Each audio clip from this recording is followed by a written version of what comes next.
La fraude alimentaire en Europe représente des dizaines de millions d'euros par an et les vins figurent parmi les produits agricoles qui sont le plus souvent victimes de contrefaçons.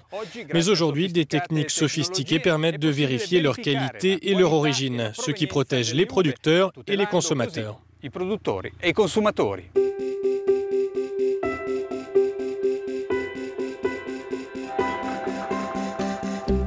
Les vins européens font les frais de pratiques de falsification de plus en plus élaborées.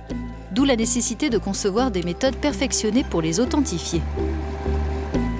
Pour mener ce travail d'enquête, le Centre commun de recherche de l'Union européenne, ou CCR, a coordonné la collecte dans toute l'Europe de données sur la composition des vins.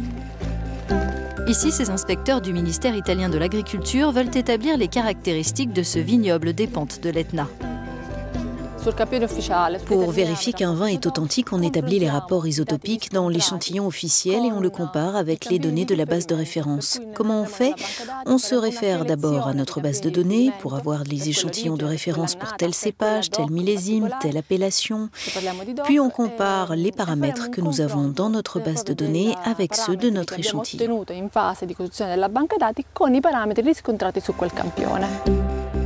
Les chercheurs élaborent ensuite par micro-vinification des vins dont ils établissent, grâce à des techniques sophistiquées, les caractéristiques isotopiques de l'alcool et de l'eau présents dans ces vins.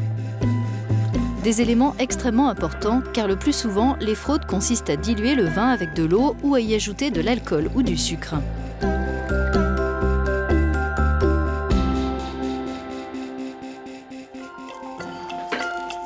Ces informations alimentent ensuite la banque de données européenne sur le vin gérée par le CCR à Geel. Dans les laboratoires du CCR, nous découvrons comment des technologies nucléaires sont utilisées pour établir le profil d'un vin authentique.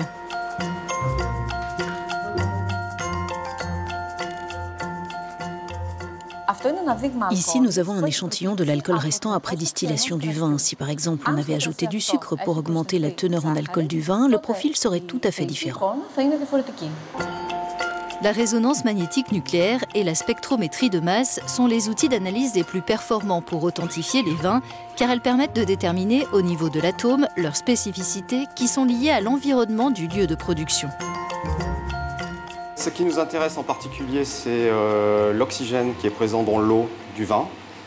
Cet oxygène varie en Europe en fonction de la latitude, si bien que, par exemple, des vins qui sont en Sicile ont des valeurs d'oxygène beaucoup plus élevées que des vins qui sont en Allemagne.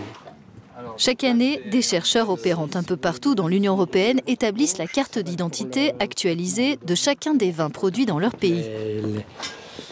Puis c'est le CCR de Geel qui centralise cette masse d'informations. Cet ensemble de données nous permet d'avoir un groupe de données par pays, par région, par variété, dont on peut être certain de l'authenticité. Donc ça fait à peu près 1600 échantillons par an qui sont ajoutés dans la base de données. Et pour l'instant, cette base de données comprend un peu plus de 20 000 échantillons différents.